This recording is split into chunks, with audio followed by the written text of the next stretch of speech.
On Find the Right Road today, I'm in Sin City, Las Vegas, Nevada, where I've rented a fully loaded 2021 Corvette Convertible on Turo.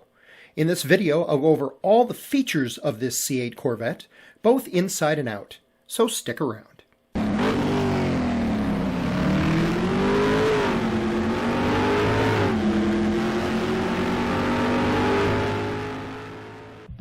Now, what prompted me to make this video is my wife and I have owned 5 different Corvettes over the last 25 years, and we're considering ordering a new one, but I wanted to get a chance to learn more about the car before plunking down our hard-earned cash. So I went to Turo and found this 2021 convertible was available for rent. It is loaded with the Z51 Performance Package, 3LT option package, front lift system, and optional carbon fiber interior and exterior features. Now, if you're unfamiliar with Corvettes, let me explain what Z51 and 3LT means.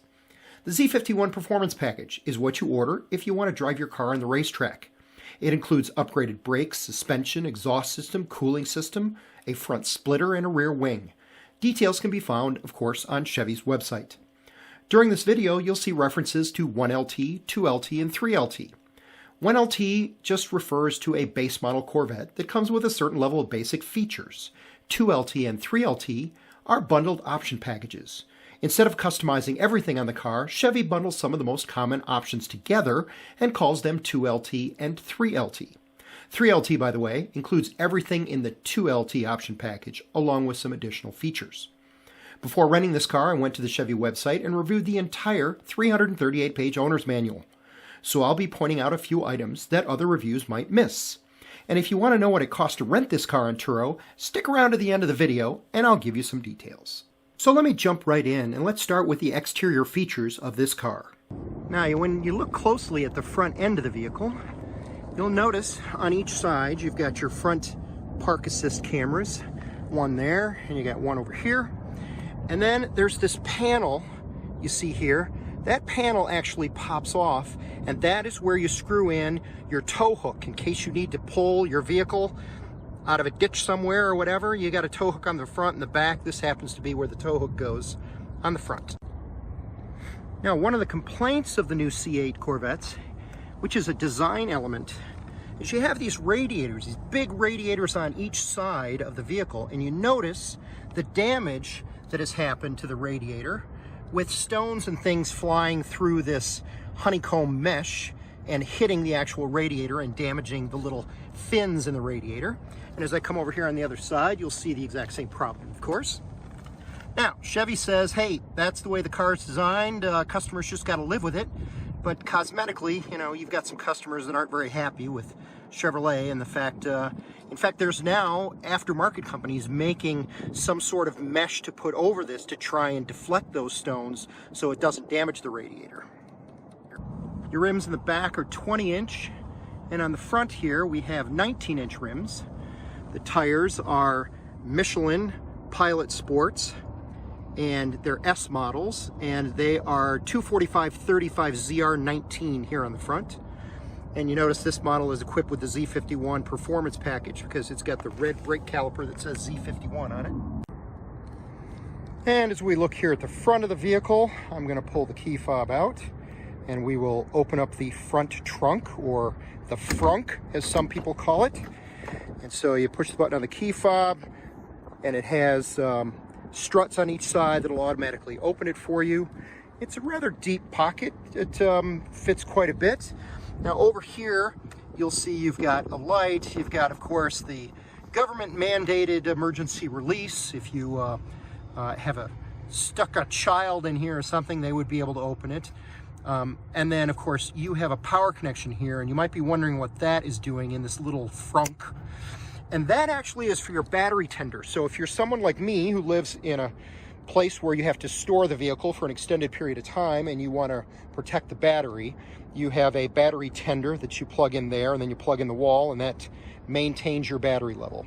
So as we go up here, you'll see obviously that's where your windshield washer fluid goes. I should tell you that if you ever had to jump start this car, believe it or not, the battery is about here underneath this plastic panel. So this panel has to come off in order for you to get access to where the battery is for a jump start. There is also a touch release mechanism for the frunk or front trunk, It will be on the right side. Go below your headlight, run your hand along here. You'll feel the rubber stop right there. Push it, and it opens up.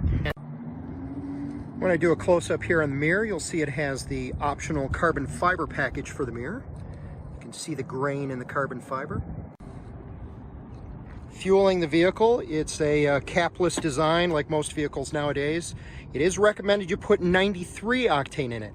While it will run on 91, it's really tuned for 93 octane or higher.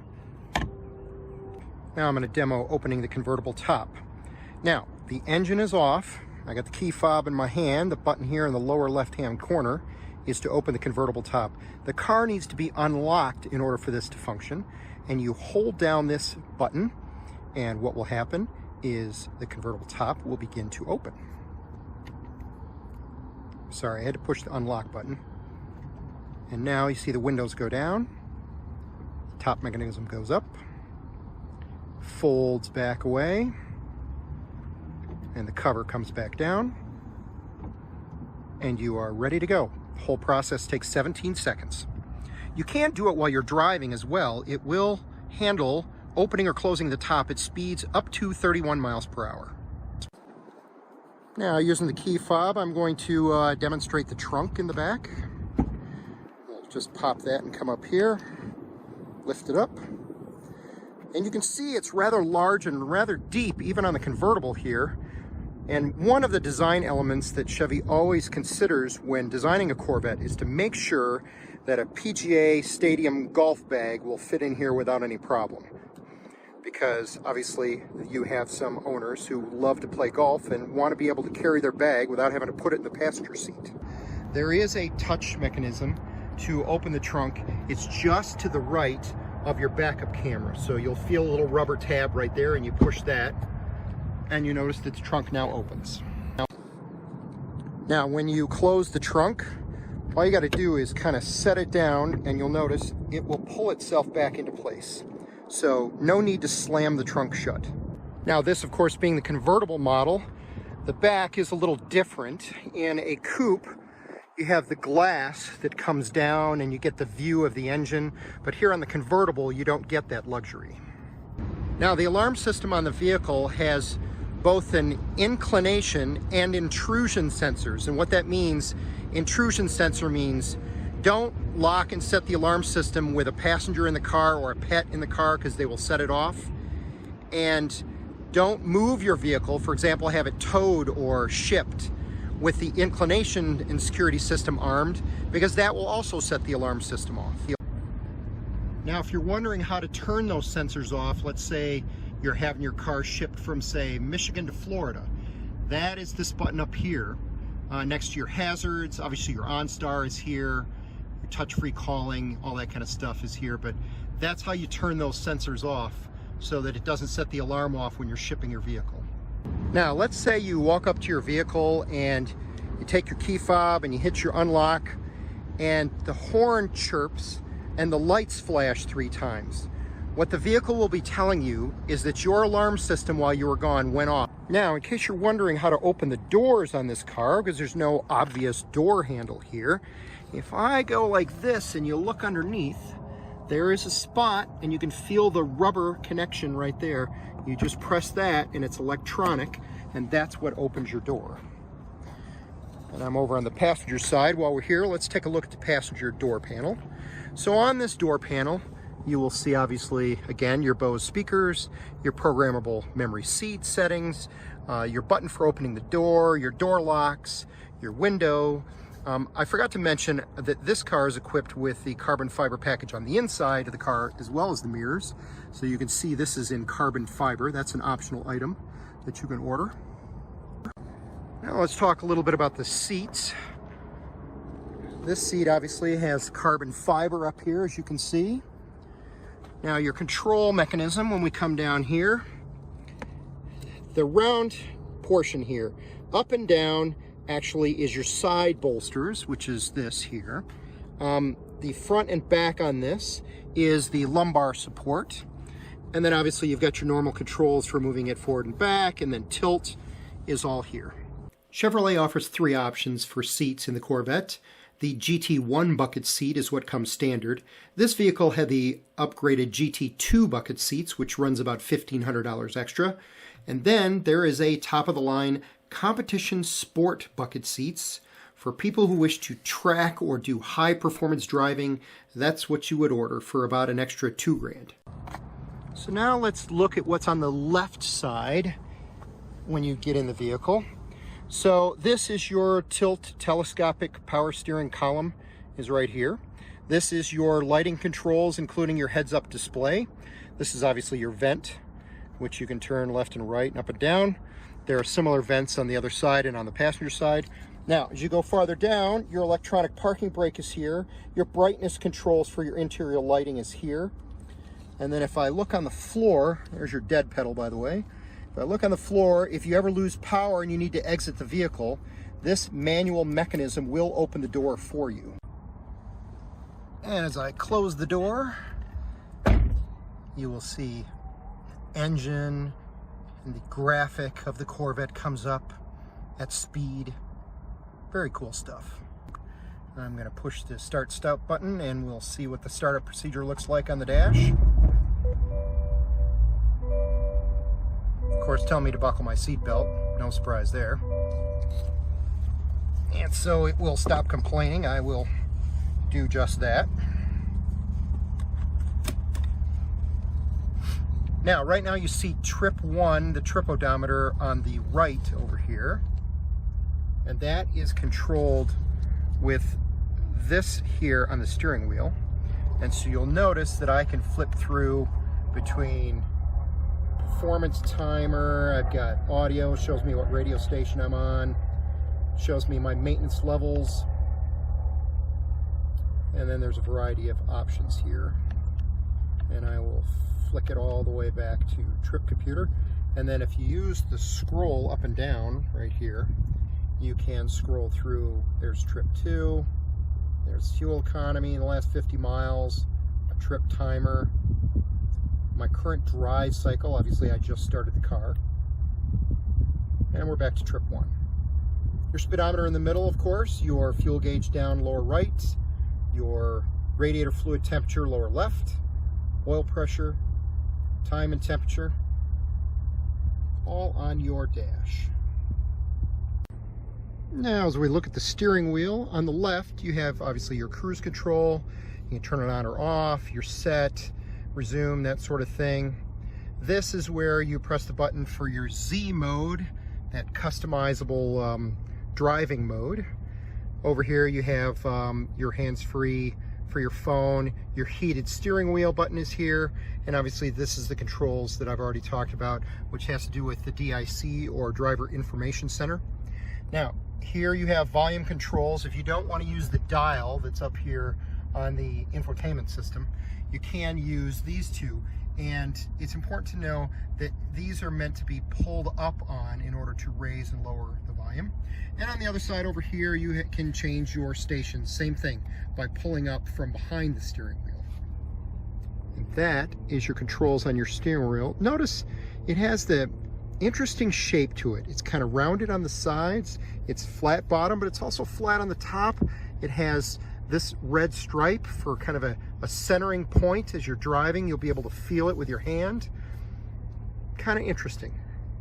So here we have the infotainment system. Obviously you've got audio, and I can press that and show you Sirius XM. There's AM and FM, Bluetooth connection, Spotify, Amazon Alexa is all part of that. I'm going to push the home button and go back. Connect your phone, nav system, Wi-Fi hotspot. You can set up users. There are a couple of users set up on this car, as you can see. And settings. If we go under settings, you set your time, date, language, what apps are here, vehicle information. That's all in here. And you can scroll down and set, for example, teen driver. So if you want to assign a key fob specifically for your teenager to drive your Corvette, don't ask me why you would do that, but maybe you want to. You can do that. You also have a valet mode, so you can enter up a key code for that, for putting it in valet mode if you're giving your car to the valet. Apple CarPlay, Android Auto connection, and then of course I can swipe with my finger. Apps, OnStar. PDR is Performance Data Recorder.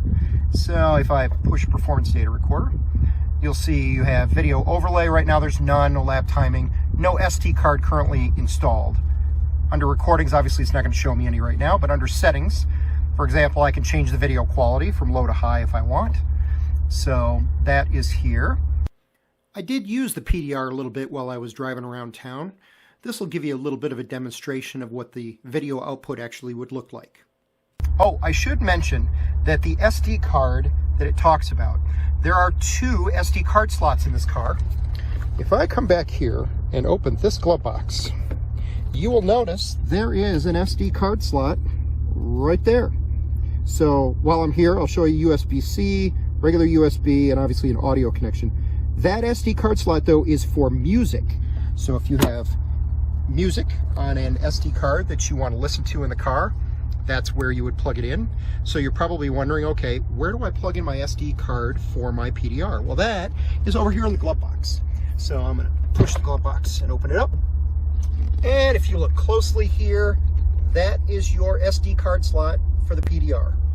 And so that's where you would have to plug that in. Close up the glove box, and we'll come back over here. Climate settings obviously are here. So let me just home button out of that. Camera showing you the front, and this is actually angled out the front, left and right.